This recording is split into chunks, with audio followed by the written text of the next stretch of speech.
আমি মরে যাবো আজকে। আমার ভাই বউ পাইলে সব ভুলা যায়, আপনি বিদেশ আসবো না।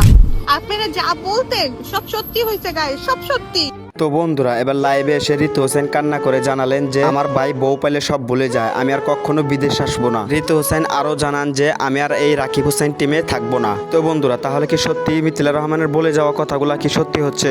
আর এই বিষয়টা নিয়ে রাকিব অন্তরাই বা কি জানালেন, এ সব কিছুই জানতে পারবেন আজকের এই ছোট্ট ভিডিওর মাধ্যমে। তাই বন্ধুরা, ভিডিওটা ইন্টারেস্টিং হতে চলেছে। তাই আপনারা যদি রাকিব, অন্তরা ও ঋতু হোসেনের ফ্যান হয়ে থাকেন তাহলে এই ভিডিওটি লাইক করে চ্যানেলটি সাবস্ক্রাইব করে সাথেই থাকুন। তো চলুন এবার ভিডিও শুরু করা যাক।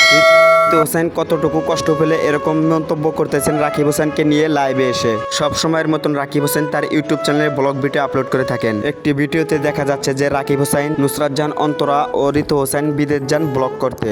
ঠিক তখন থেকেই শুরু হয় তাদের ভিতরে ঝগড়া। আর এই বিষয়টা নিয়ে নুসরাত জাহান, অন্তরা লাইভে এসে ঋতুকে ছোট করে গালি দিচ্ছেন। নুসরাত জাহান, অন্তরা আমরা ব্লগ বানাইতে বিদেশ যাব, কখনোই ভাবি নাই, কিন্তু কিছু হিংসুটে মেয়ে আছে যাদের হচ্ছে। তো এরপর ঋতু হোসেন বলতেছেন যে আমি আর এই রাকিব হোসেন টিমে কাজ করব না, কারণ আমার ভাই বউ পাইলে সব ভুলে যায়, আমি আর কখনো বিদেশ আসবো না এবং কি রাকিব হোসেন টিমেও থাকবো না। হ্যাঁ বন্ধুরা, এরকম কথাই লাইভে এসে জানালেন ঋতু হোসেন। আর ঋতু হোসেন আরো জানান যে আমার ভাই বিদেশ গিয়ে শুধু বউয়ের কথাই শোনে, আমার কথা শোনে না। একটি ভিডিওতে দেখা যাচ্ছে যে ঋতু হোসেনকে রাস্তা না পার করে দিয়ে নুসরাত জাহান, অন্তরাকে রাস্তা পার করে দিচ্ছেন। তো এই কারণেই ঋতু হোসেন এরকম মন্তব্য করতেছেন রাকিব হোসেন ও নুসরাত জাহান, অন্তরাকে নিয়ে। তো চলুন সেই ভিডিওটি দেখে আসি। কষ্ট ছিল তাই কোলে করে নিয়ে যাচ্ছি। কোলে করে নিয়ে যাবো আমাকে? হ্যাঁ। চলো চলো চলো তোমাকে কোলে করে নিয়ে আমি একচুয়ালি। তো এই বিষয়টা নিয়ে ঋতু হোসেন কি বললেন?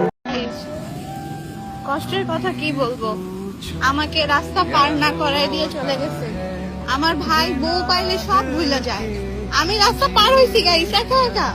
আমি রাস্তা পার হইতে পারি বলেন? ওই দেখেন বউনি ওই জায়গায়। বন্ধুরা, এই কাজটা করা কি ঠিক হয়েছে রাকিব অন্তরার, না ঠিক হয়নি, তা আপনারা এই ভিডিওর কমেন্ট বক্সে জানিয়ে দিবেন। আর ঋতু হোসেন কতটুকু কষ্ট পেলে এরকম মন্তব্য করতেছেন লাইভে এসে আপন ভাইকে নিয়ে। তো বন্ধুরা, এই বিষয়টা নিয়ে রাকিব হোসেন ও নুসরাত জাহান, অন্তরা লাইভে এসে ঋতু হোসেনের কাছে ক্ষমা চাইলে ঋতু হোসেন ক্ষমা করে দেন। তাই বন্ধুরা, রাকিব হোসেন টিমের সকল বিস্তারিত আপডেট পেতে চাইলে আমাদের এই চ্যানেলটি সাবস্ক্রাইব করে রাখতে পারেন, কেননা রাকিব হোসেন টিমের সকল বিস্তারিত আপডেট আমরা এই চ্যানেলের মাধ্যমে দিয়ে থাকি। তো সবাই ভালো থাকুন, সুস্থ থাকুন, দেখা হবে পরবর্তী ভিডিওর মাধ্যমে।